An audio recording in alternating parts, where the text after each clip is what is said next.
my producer. Pull from the hip, 4/5, I'm the shooter. Dog, I do ya. But the two don't discriminate, cause I shoot the guy next to ya. I can see right through. Let me ask you this, Reese. Is that the reason why you left Michigan, because of the new coaching staff coming in? No, he battled a lot up there. It was he wouldn't even speak to us. He had already made up his mind when he first got there. He offered to release me. I'm like, why would I leave? I chose Michigan. Michigan didn't choose me. He like, well, I'm just letting you know you probably won't play. Even though I was, it wasn't too many, not to sound arrogant or nothing, but it was no reason why I wouldn't play. And for sure. We would go to practice, out condition everybody, outplay everybody. He'll just throw us on the practice team. Then he'll like try to utilize me to just be the other player, the best player from the other team during practice. I do that little dribbling you do. He wasn't really all into, that style of play. Everybody, we're back with another episode of the I Ain't Heard That podcast. It's good to see you guys' faces, man. How was you guys' Thanksgiving? It was good. I did it like Kappas do, achievement. What's up to my noobs? My Thanksgiving was good. I did it like a 6 Mile brother would do it. My Thanksgiving was good. I did it like a dope girl would do it. All right. Better tell her. All right. Well, you guys seen our next guest. I was talking with Marvin. I says, we gotta show some love to the women basketball players. We've been all male dominated. So I'm gonna go ahead and turn it over to Marvin. Go ahead, man. You can introduce our new next guest. And for sure, this is a bad motherfucker that we got on here, man. Sireece Bass, my dope girl sister. Got nothing but love for her, man. What's going on? What's going on, Skip? How you been? I've been good, man. I can't complain. What about you? I can't complain either. Been taking care of yourself. How the wife doing? She doing good. She actually right here next to hello. Skip said, what's going on? She said, hey. Don't forget too that we might be related. So I know she a dope girl, but we might be family. That's right. All right, Vince, go ahead. Vince, you want to start it off? You want me to start it off? Okay, yeah, I'll start it off. So, first of all, it's a pleasure to have you on here. Thank you for joining us. So, Pershing? Why Pershing? Because I know Martin Luther King's women's team program was strong. How'd you end up at Pershing? That's funny you asked. So, I actually went to King first. So I enrolled, I went to orientation, and then my first day, I was going to, play with some of the girls I had been playing AAU with. And then Coach Cooper, which was my middle school coach, he got my mom on the phone and told my mom, like, you can't let this happen. Like, she got to stay in the neighborhood. So he came, came and got me, and he rolled me around. He was just basically saying, like, you want to build your own legacy. Like, you don't want to go over there and be a part of a tradition that's already been established. And then, like, some of my best friends was going to Pershing. And then when, just talking with him, thinking about, the things that we could have done at Pershing or things that we did at Pershing, like, it just made sense to go there and get it in right where, where it all started at. Okay. Well, at King, we could have hung out, fam, but, Man. Hey, King, I got King roots in me. LaQuisha Whitfield, Jasmine Stone, Ashley Jones. Okay. Yeah, they're my people. Okay. Yeah, I actually met all of them through Reese. That's the crazy part about it. I met Q through Reese. I met Jay Stone through Reese. Yeah, I'm glad she was a dope girl. Reese, I'm gonna switch it up too now since you said that. Tell everybody how important Coach Cooper was, man, because I don't think people really give Coop that credit, man. Because Coop, I know when I was growing up, I had marking them, but when I got to Pershing, man, Coop used to take me and P everywhere, from AAU tournaments to the airport. Just to elaborate on how important Coach Cooper was in your life. Oh, man, I don't think we got enough time, Skip. Man, Coop, he, outside of basketball, right, outside of him, like, taking the time out to take us to the different games, my first time seeing women compete on the high level was through Coach Cooper. He took me down to Wayne State. He'd take me to Oak Park to see the Ellis, Courtney Ellis and them play. Outside of basketball, like, Coop was a father figure to everybody. Like, he fed us. He got us, back and forth to practices. We got in trouble in school. He was first one up there. He was our biggest critic, our biggest fan. A lot of life lessons in that Durango, man. For sure. Talk us to death. But, Like his impact to everybody, really. It wasn't even, you know, he didn't really even just, you know, focus on the star players. Like if you was there, you was right. You know what I'm saying? So like Coop put a lot of time into us as people. Yeah, for sure. My next question is, you know, freshman year, 18 points, 10 assists, and 5 rebounds. What's up with 5 rebounds? That's all we could do? The reason why I was always at the top of the 2-3. Coach Brown always had me at the top of the press, or I played in the middle of the press, so I wasn't really down there. Then we had Juanita Wallace. She was like 6'6". So between Juanita and then our we had another big girl. Her name was D. Between them, it wasn't really no rebounds for too many other people. It wasn't. Okay, so we'll let you slide with 5, but that's pretty impressive as a freshman. You know, was it the system, or you know, what contributed to that? Man, I was like in 7th grade training as if I was about to go to college. Like I used to be at Reach every day. I started practicing with Pershing varsity team my 7th grade summer going into my 8th grade summer. So my body had already got developed a lot earlier than most, probably, because I was, you know, doing 2-a-days throughout the summer, working out every day. So coming into my freshman year, and then like us competing on the AAU, the level we competed on AAU, high school basketball wasn't really that competitive, especially, you know, when they had our division set up. We didn't really have nobody to compete with, probably Denby. Other than that, our freshman year, our season was like pretty much a cakewalk. So let me ask you this, Reese.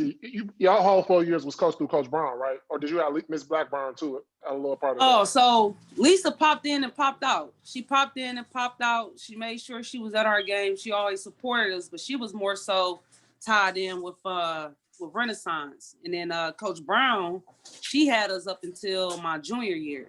And then she focused more on the WC3 and went on and did that full time. And then Coach Witherspoon, he stepped in. So the senior year, when we actually, you know, won it all, we had Coach Witherspoon.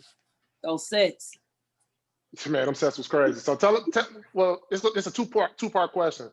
Tell us how important Coach Brown was to you, and then talk about, rest in peace, Lisa. Tell about that relationship that you have with Lisa as well. So with Lisa, it was crazy to meet. So when you growing up as a girl, like in girls basketball, women's basketball, athletics, you don't really see too many people that you can actually like look up to like as a role model who done already like, you know, went to college, became an All-American, you know, in the Hall of Fame, so on and so forth. So to see a legend like in the flesh, a women's legend, right? We always seen who came in out of Reach. Like we seen those guys. We seen Deanna and them. We seen Rashad Phillips. We seen Willie. We seen all of those guys, but to be able to sit and talk, and you know, she never really talked much basketball with me. She just always really talked more like life stuff with me about, you know, conducting myself and making sure I stay on top of my grades. But it was just good to be able to, you know, see somebody that already made it, you know, put their foot in the sand and left some type of legacy behind. And Coach Brown had a closed practice. I showed up every day just hoping she ain't turn me away. She didn't really know me. And this before Coach Cooper had introduced me to her. So she didn't even really know that I was already tied in with Farwell, but she just let me come to practice. And I was coming like at 9 o'clock in the morning, and then she'll like shut the gym down for like 2 hours. I ain't had no ride home. I'll just be up there. Either I ride my bike or I walk. And she let me go out of town with them. She just gave me an opportunity to compete at a high level. And then on top of that, she became family. Like when she was pregnant, like her daughter I kind of grew up with her daughter. Like her daughter used to be at my mom's house. And you know what I'm saying? She with our family. So really between Coach Brown and Coach Cooper, you know, they started off as coaches, but they became family like real quick. Well, let me tell you how small this world is. Because I was the assistant coach at Wayne County.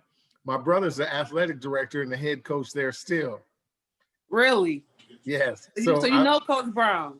Me and Coach Brown are very close. That's my girl. Listen, Coach Brown was probably the first coach in the city to do 2-a-days on the high school level. Like first practice, you didn't touch the ball. You didn't touch the ball the first practice. Then the second practice, we touched the ball and it went up a circuit style dribbling for hours. We had pro workouts, man. People don't know that. Like, people think we was just good. Like, we had a real workout system, like, for us to be young. Yeah, Sure. Coach Brown, she had Wayne County. Wayne County was competing at that time every year, you know, while she was there.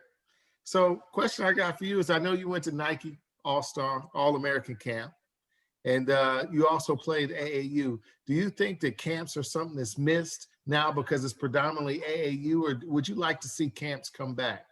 I like to see camps come back, because those camps, that's where you really get to self-check yourself, really. You know, it's always easy to go compete and battle when you know you got your team with you, but on the camp, you got to really display and showcase your skills.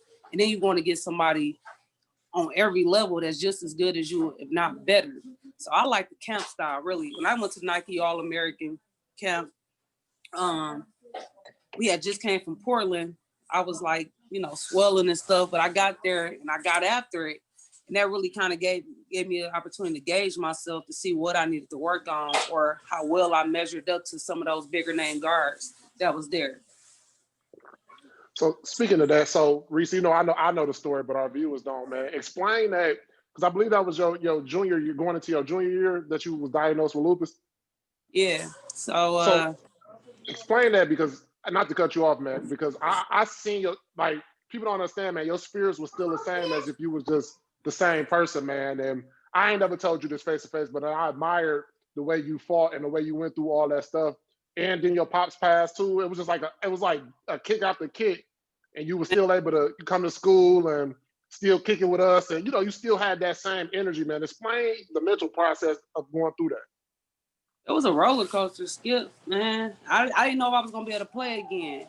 And it came at kind of like a pivotal point in my basketball career, because I had been competing on a high level. So I had already went to Boo Williams, won MVP, beat the #1 team in the country. You know, I was going to these different tournaments. I was dominating.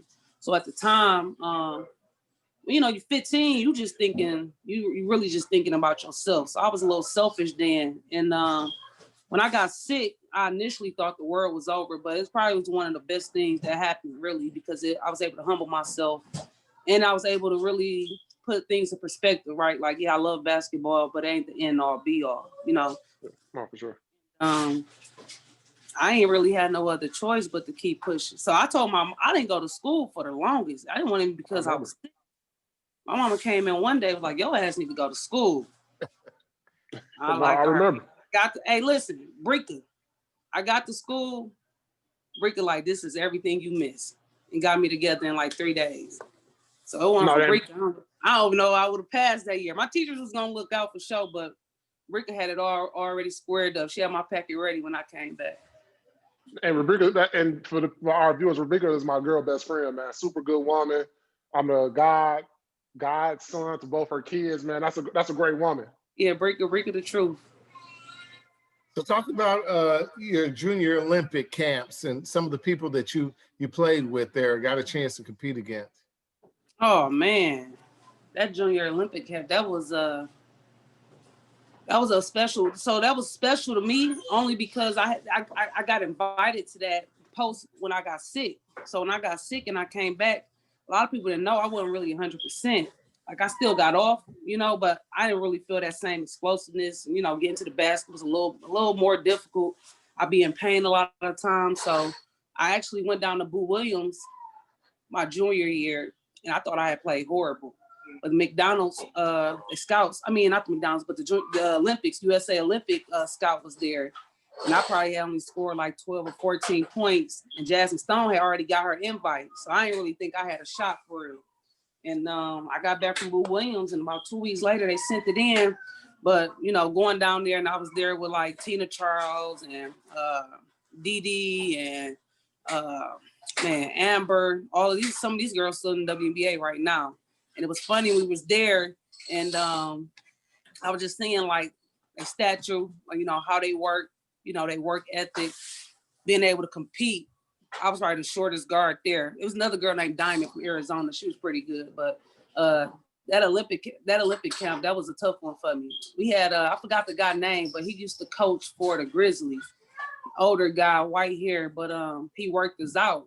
And I had thought I was already in shape, but shit, we had to do like 3 dribbles up the court. I'm like, damn, it's gonna take me about 4. I was tossing that mug up there, but that was a good experience, you know, to be able to just sit there in the Olympic Training Center and eat where, you know, Olympians and already ate, to walk that campus, to, you know, sit in them dorms. So that was a dope experience for sure.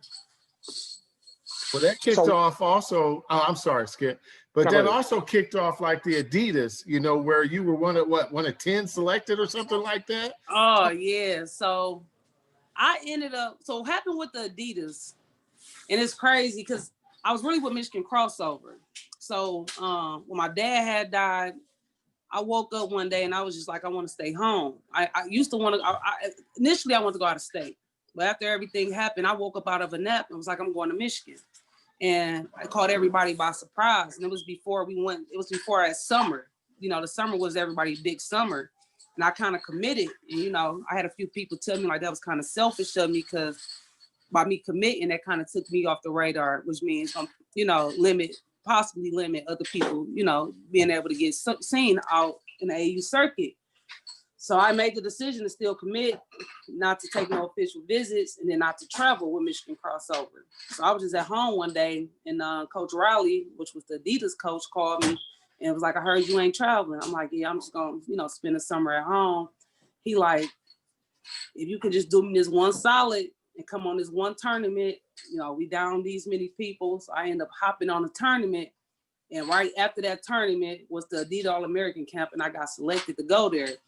So it kind of like worked out in that way. And then when I got down there, I was on a team with like 10 All-Stars. And it had to happen to be the coach we was playing against.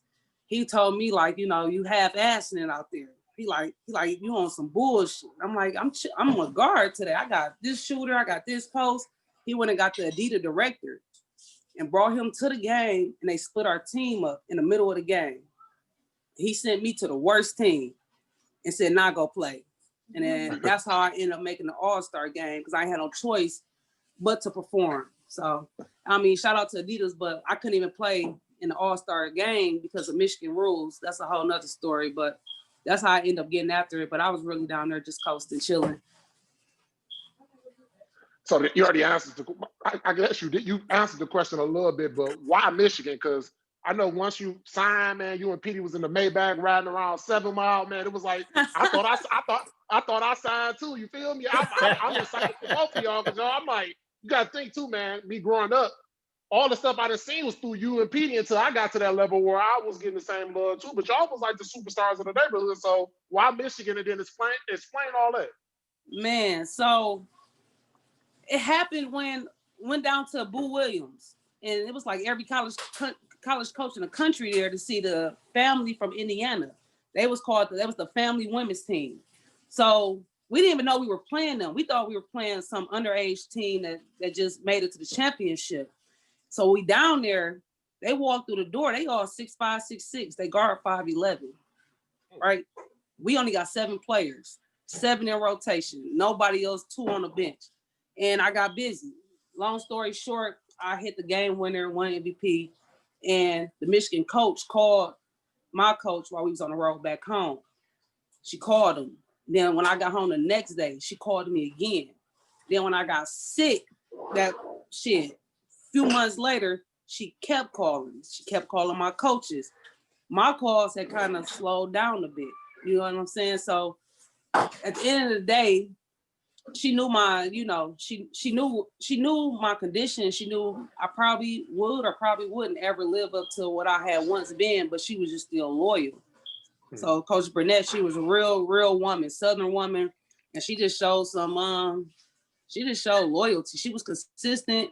She didn't really care what I had going on, and she was ready to offer me every time she spoke. So I just wanted to go be around a group of coaches that was going to accept me for whatever I was able to bring. And then, she still wanted to rock with me through everything. So I woke up. Really, that's the answer I can give you now. But at the time, I just woke up and said, I'm going to Michigan. Like right out my neck. We picked up Petey the next day and Mr. Cooper. Petey was coming from the Jordan Classic or something. Miss Cooper's like, you know, Reese going to Michigan, and Petey was like, I am too. And then Petey ended up calling Amber on the next still like, I'm committing. It went just like that. And then the craziest thing for people that don't know, man, her and Petey, man, they was Farwell All-Star, Pershing All-Stars, Michigan All-Stars. So, just to piggyback on that question, was Deshaun like one of the main reasons? Well, you just said you went to Michigan after a nap, but y'all following each other, man. Is that the relationship that y'all just had? No, we never even talked about it. We never even talked about it. It was crazy. It was schools that started recruiting me for him. Like, I know Florida was recruiting him out of nowhere. They called and offered me. And yeah, it was like that. They didn't tell me that's why, or, you know, we wasn't even talking about going to the same school, but I was like putting two and two together. Like, y'all ain't called me in ever since, you know, I was able to get calls. Like, why y'all want me now? Baylor jumped on the last minute. I never asked him if Baylor recruited him, but Baylor started, you know, they started calling me last minute too, like that second little signing. But yeah, no, we never talked about it. Now, it was well publicized, but did you know that Michigan was scared they were going to lose you because of the season they had before? Or did they ever discuss that with you? No, I wasn't really worried about it because I ended up getting LaQuisha to come up there with me, and we still had Ashley Jones. We had a few real good players up there already. So they season I wasn't really too much concerned about. I just wish they would have gave those coaches a little more time with us. Because they left right after your freshman year, right? Yeah, we had the number 24th recruiting class in the country at the time. They would have gave her a year or two. We probably would have won a Big Ten tournament for sure. So let me ask you this, Reese. Is that the reason why you left Michigan, because of the new coaching staff coming in? No, I'm gonna keep it real. He was racist, so we battled a lot up there. He wouldn't even speak to us. He had already made up his mind when he first got there. He offered to release me. I'm like, why would I leave? I chose Michigan. You know, Michigan didn't choose me. He like, well, I'm just letting you know you probably won't play. Even though I was, you know, it wasn't too many, you know, not to sound arrogant or nothing, but it was no reason why I wouldn't play. And for sure. We would go to practice, out condition everybody, outplay everybody. He'll just throw us on the practice team. Then he'll like try to utilize me to just be the other player, the best player from the other team during practice. I do that little dribbling you do. You know, he wasn't really all into, you know, that style of play. He was kind of more fundamentally sound. And even when he gave me an opportunity like 3 times my sophomore year. I scored like 5, 2, and 3 in like 8 minutes. And then he just never gave me no more time after that. And it was just, I ended up talking to him when we was in Mississippi. And I was like, you know, I don't understand why I'm not playing. Like, tell me what I need to do, you know, to get on the floor. And he basically told me, like, you know, you a dog. You just like a dog that you give them a bone, but then when you come bring your steak to the table, they want to eat your steak too. He like, you know, sometimes you just need to accept the bone that you're given. Oh yeah, he was on his mind for sure. Yeah, so when we got back to Ann Arbor, I got off the plane.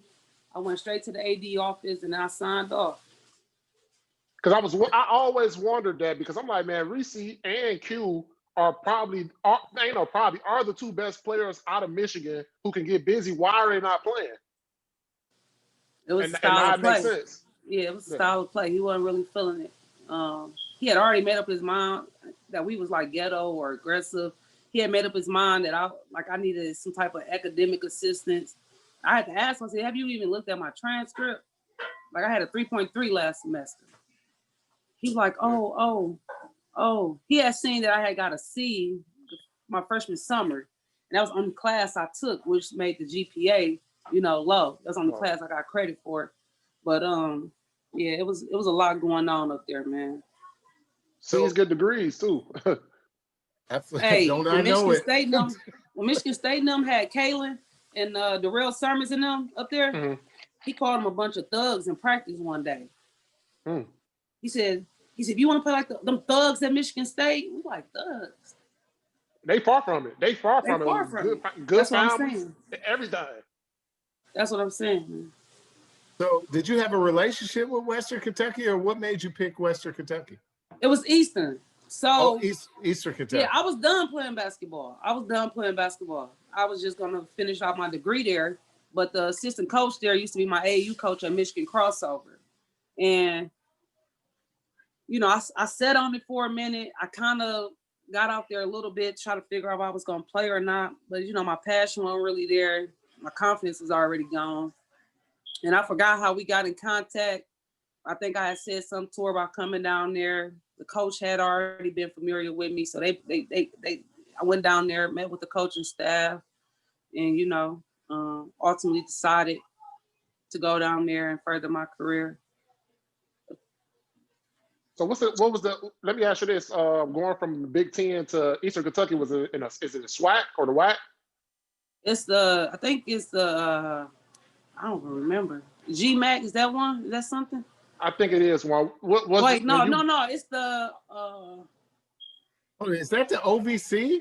Yeah, Ohio Valley Conference. Yeah, because they're in the same. I played at Austin Peay State University. Okay. That's the same conference we're in.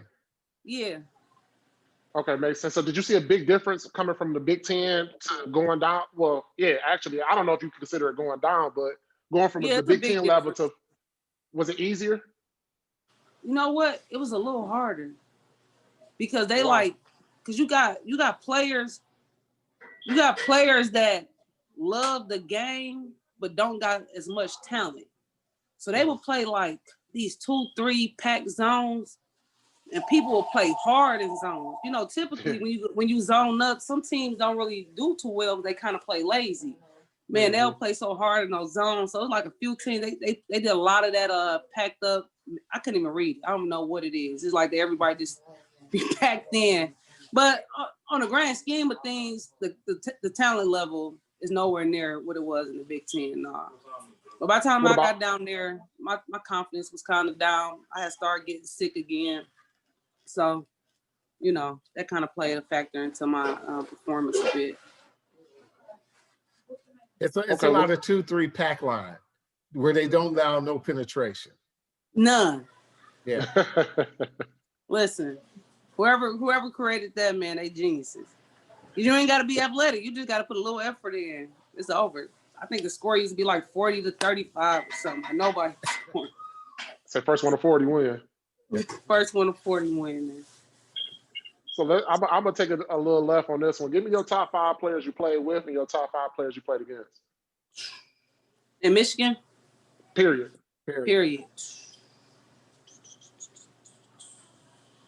Man, that's tough. Top 5 I play here. I'm gonna stay here. All right. Toy Richbow. Gotta put Toy on there. Quisha Whitfield. Gotta put Q on there. Jerica Hughes. Bad. That I played with. You ain't gonna put Jasmine on there? I gotta keep going. China Threat, Jasmine Stone, Tamika Williams, Michelle Carr, Janelle Harris. Yeah, Nelly got gas. Man, I seen Janelle go off before. Man, like you said, just going back and forth watching games. And she used to get busy at Marquette too. Yeah. Oh man.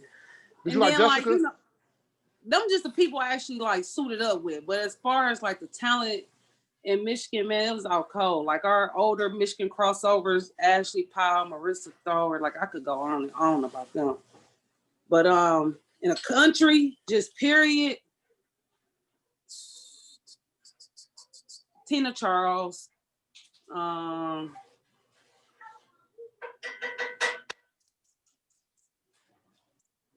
it was a guard named Dee Dee. She ended up going to Rutgers and transferred to Xavier. This girl named Portia, she was from Georgia. She went to Georgia. I don't even know where she at, but she was like a 4'3" long. She can go. This girl named Morgan, I believe that's her first name. She went to USC, I think. She went to USC. They had this guard in Arizona. Her name was Diamond. This is like from like the little camps that I went to or whatever. Mm-hmm. Yeah. What was the other one you asked, Skip? You said. Well, she asked us the top 5. She gave us actually 8 for the first one, and then she gave us her top 5 for the who she played against.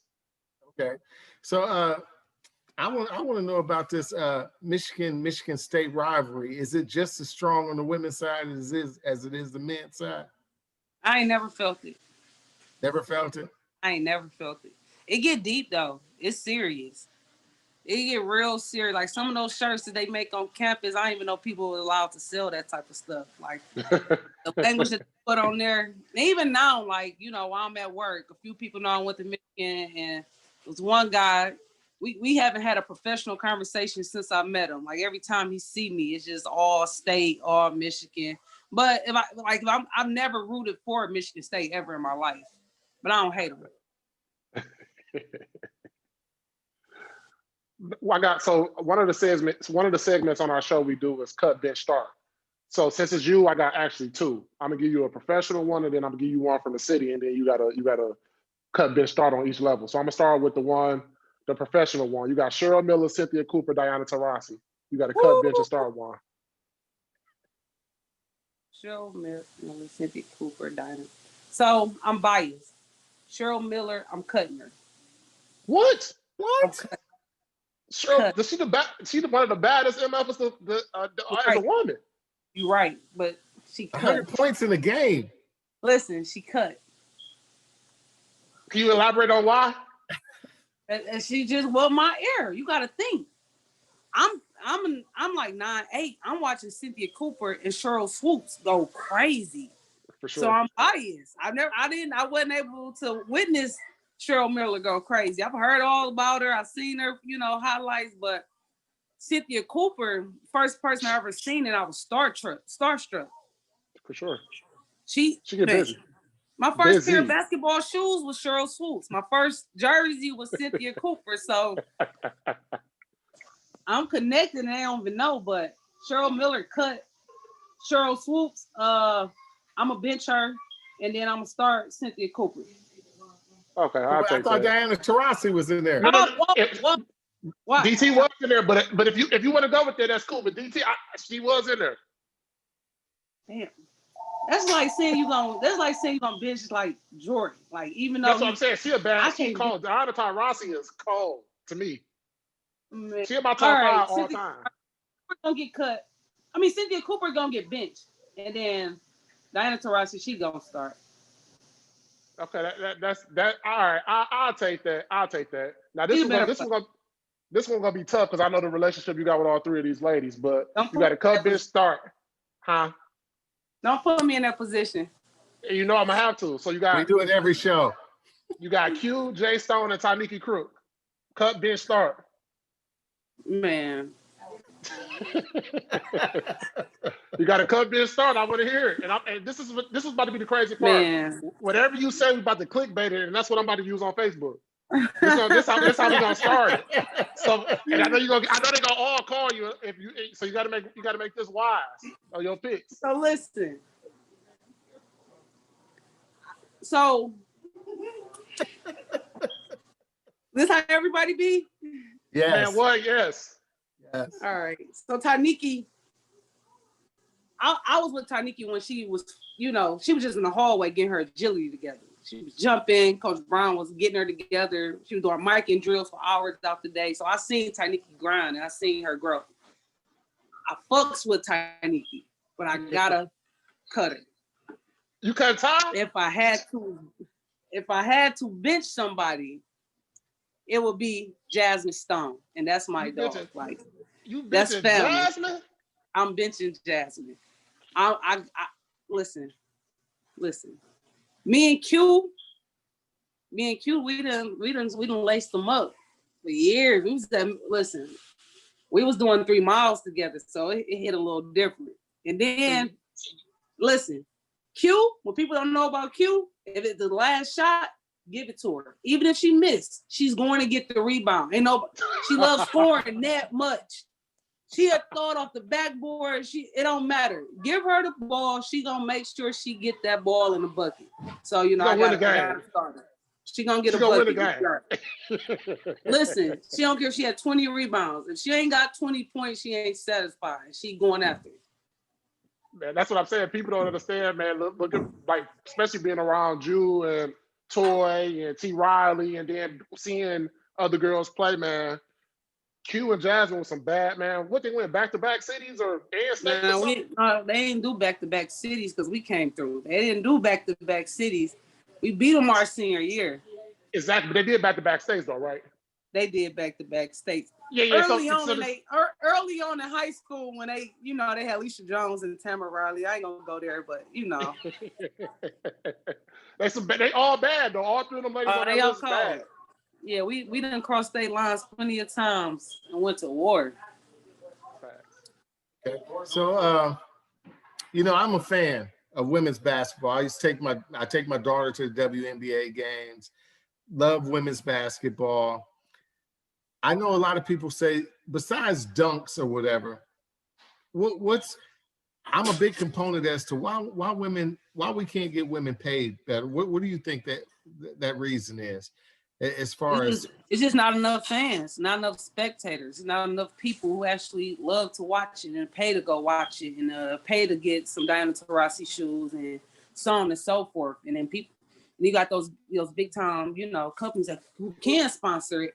They don't see it as a profitable sport to, put their money in. But the NBA get paid enough money to share the wealth to their women's team, to be honest. But it's a business, and unfortunately, women's basketball was on a incline.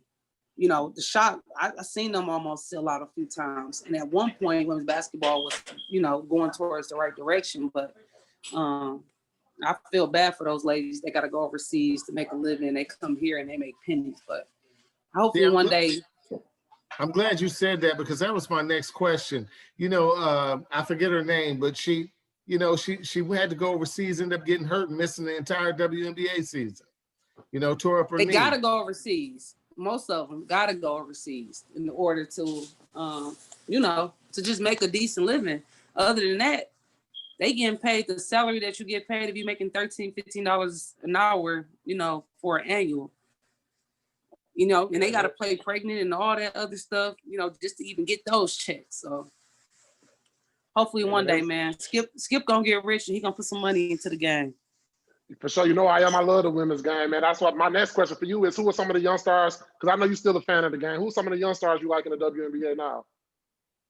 I don't know if I would call her young, but like Skylar Diggins.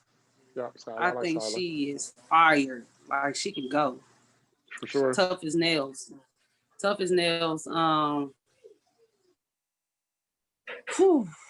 like Tyon. You like Asia Wilson? You like Asia Wilson?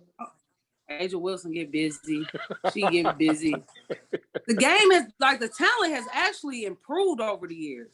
They be smacking the glass now, and the game a lot faster. It ain't just slow.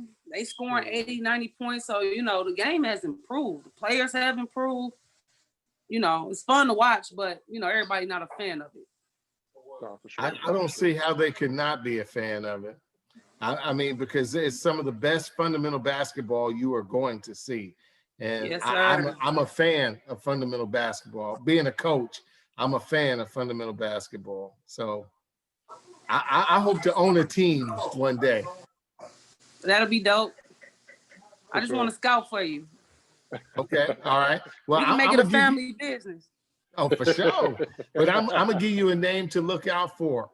Now, she a young girl. She in high school right now, but look out for a young lady named Kayla Howe. I've been following her since she was in 7th grade, and she is legit. Really? Kayla Howe. Where's she from? Right now, she's in Tennessee. And then Terry Boykin's daughter, I call her Young Jelly. She's at Mercer. Look for her. Her name is Boykin. Boykin, okay. And I'm talking about the real deal. I gotta check her out. Check her out. She's at Mercer this year. It's her freshman year. As a matter of fact, her father owns Playmaker Academy. He trains. Okay. He trains players, and she's at Mercer this year. and Kayla Howe is a senior this year. Both of them are trouble. They something different. I'm telling you. Okay, I'm gonna check them out. Reese, one of my last questions for you. For the young girl that's watching this, or young women that's watching this, what's some things that some advice you can give to them to be successful? I mean, just in basketball and outside of basketball. Oh man, what I would tell, I always think what I would tell a younger me, my younger self.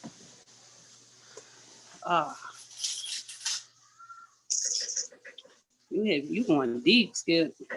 I was just telling them, enjoy the moment. Enjoy the moment.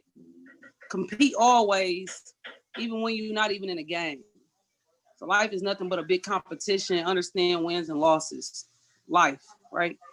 And a lot of the things I learned in basketball, I've taken that into my career now, professionally, right? Understanding, just because you might be here at one point, it doesn't mean that there's nobody that's coming after your spot. So just to always be competitive, stay hungry, work hard, and live in a moment. I never really lived in a moment. Like you asking me to interview me, I'm thinking like, why me? So like if I see somebody out and then they say something about me, we were just talking about you, and I'm just like, damn, like was I that good? We don't got footage. Yeah. So in the moment, I never thought I was that good. I was trying to get in the gym the next day. I'm thinking about every mistake I made. You know what I'm saying? I didn't really take the good away from my game. Everything was always, I need to improve on something. So I would just say live in the moment, enjoy the wins, while you in it, and don't be too hard on yourself. And don't ever let nobody tell you that you can't. Exactly. For sure. And then while we speaking of young kids to watch, I got to throw my young dog out there too while we talking about her. Her name is Maya. Her Instagram name is Money, MON, the letter 3 Y. She's cold-blooded, Okay. Reese. I don't know if you've seen her before, but it's really, I don't know if you remember Stan that used to be at Reach. I remember Stan. His daughter. She literally went to one of the camps. I think she either a sophomore or junior, and she went to a junior-senior camp and won MVP. Like, she get busy. She get busy. You got to send me her Instagram so I can check her out. I will. I definitely will. I'm going to send it to you now. She gets busy. All right, my sister just pulled her up for me. Watching, look, man, she go crazy. All right, I'm going to check her out. And she got all the big-time schools trying to sign her, too. Tell her take her time and go on every visit that she can. And then, she under great A-Dub advice. umbrella, so, A-Dub got her. she under that A-Dub umbrella, so, she... A-Dub had me. A-Dub had me going between the legs, crossover to the left. I was like 12. Stutter step behind the back, pull up for a 3, a half court. He like, shoot. I'm like, shoot. Like the 3-point line up there, man. He don't care about none of that. A-Dub the truth with it, man. Man, he is. We had him on here, too. We had him on here. I'm going to check y'all out on YouTube. Man, absolutely. And then, Vince, you got any other questions for her? No questions, but I just want to thank you again. You're an inspiration, for real. And I'd love to as a matter of fact, we're talking about having some of the younger players on. I hope we can get you back to, actually I'd like to have some of the young ladies on, especially the couple that I mentioned, and have you on with them. Hey, Skip, no, I'm 1 call away. For sure. All right, great interview, guys. And I got my last question. Reese, who would you like to see on this podcast? And if you got to plug, you got to plug us. A women's player? Whoever, women, whatever. Just keep it women. Keep it for women. Yeah. I got 2 that just popped up in my mind. LaQuisha Whitfield, Jerica Hughes. You know Jerica Hughes? I remember Jerica. I do. I still went to Southfield, right? Yeah. Yeah, I would definitely remember. She was the women's Allen Iverson of the game, man. She was true. She was cold. So you got to plug us with that one. I can text Q. I can get Q to go on for sure. But you got to plug us with her. Well, I love you, Reese, man. I appreciate you so much for coming on, man. You in my Hall of Fame for women, just to let you know. So that's why I had to reach out and get you on, because you're in my Hall of Fame for sure. Oh, thank you, Skip, bro. I love you. Y'all have a good night. All right. Thank you. Thanks for coming on. Skip, I'm glad that you're so close to my family, man. Just small world, man. Hey, cuz I'm gonna get at you at the family reunion, man. Sure, do that. My producer, pour from the hip 4/5, I'm the shooter. Dog, I do ya. But the two don't discriminate, cause I shoot the guy next to ya. I ain't heard that podcast.